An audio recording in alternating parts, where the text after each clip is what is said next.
My name is Pastor Hal York, and welcome to Truth in the Trenches. Today we're going to be Proverbs chapter 10, verse 1. The Proverbs of Solomon. A wise son makes a glad father, but a foolish son is a grief to his mother. Another way of putting it, a wise child brings joy to a father, a foolish child brings grief to a mother. As your heading says on the top of chapter 10, it lays out for us the contrast between righteous and wicked, this chapter, or the wise and the foolish. Then the first verse brings those principles into the home. And I think this is a good home.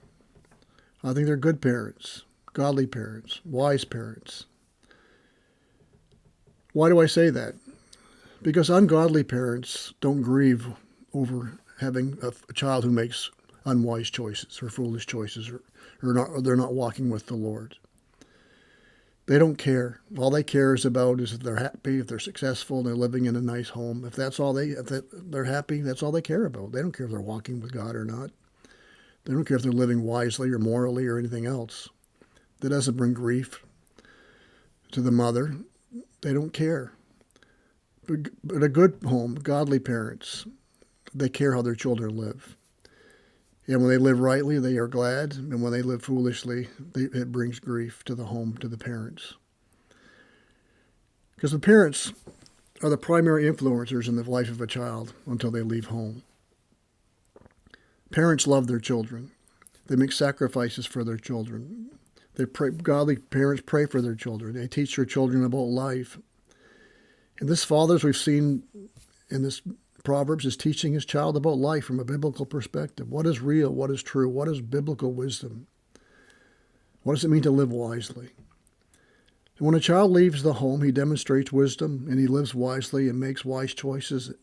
They're not a slave to money or to lust. It makes both the father and the mother glad. When we see our children succeed in life, it makes us glad, but even more so as we see them succeed and grow spiritually and walk with the Lord, and making life choices that are who to marry and their work ethic and the love for the family that are honoring to the Lord. That brings any parent, a godly parent, joy and gladness into their life. But it's not a self-congratulating kind of gladness, but a thankfulness that God is at work in the child's heart. We cannot, as parents, make our children wise.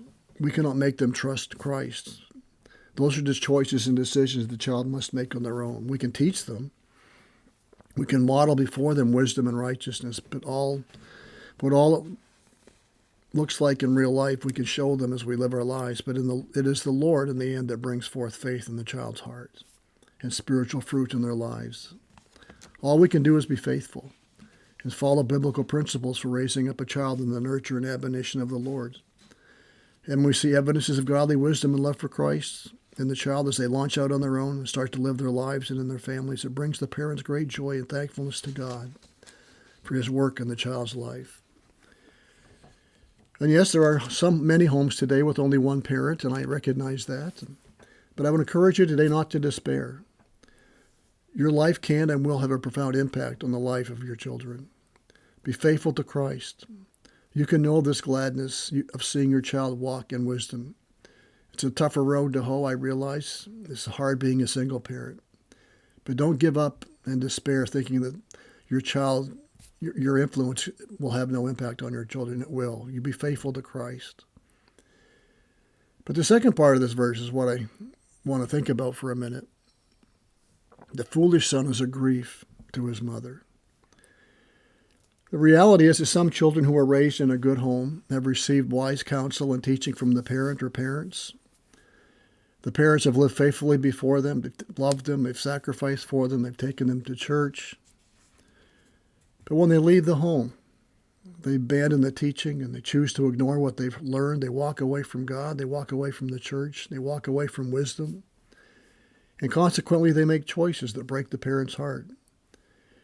And sometimes those choices they make have consequences, difficult consequences, and they're suffering the consequences. And there's nothing more grievous for a parent than to watch their children suffer for making unwise choices and bearing consequences that are hard because of the wrong choices they made in their life. And it brings grief to the home, grief to the parents. These children may have looked like believers their whole childhood, but there was no spiritual root in them. They were acting Christian because they were around Christian parents and Christian friends, but still had hearts that were unchanged by the gospel. And when they leave the home, the influence of Christian friends, they show their true colors. And I can't think of anything that would cause more grief than that as a parent.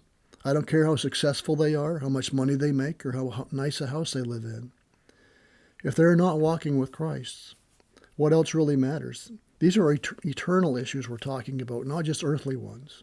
For a few years of life, we are talking about where this child is going to spend eternity.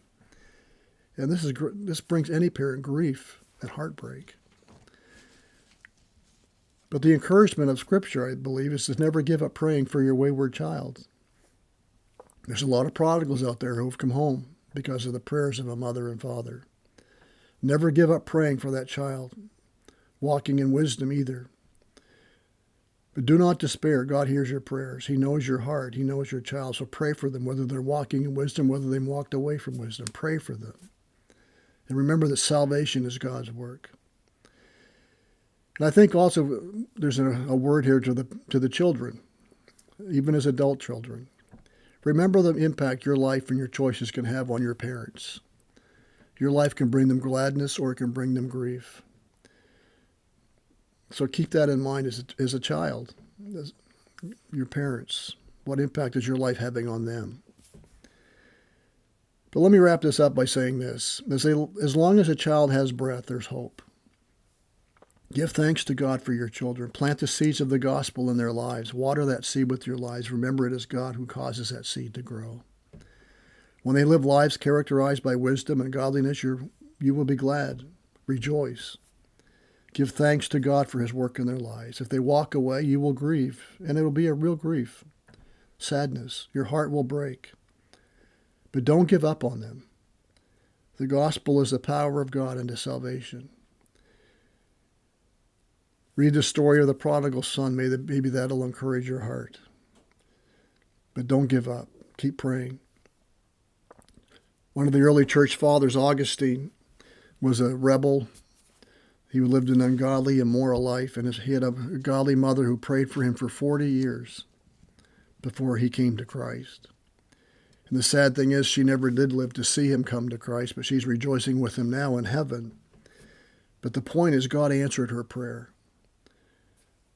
So my encouragement to you is whether you have a wise son that's making you glad or a foolish son who's bringing you grief, keep praying for them.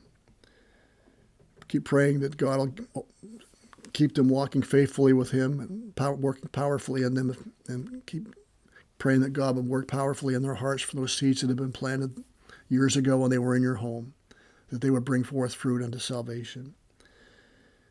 So may this truth guide us and guard us in the trenches of life, which is seek to live our lives for the glory of God and the good of others. May God bless.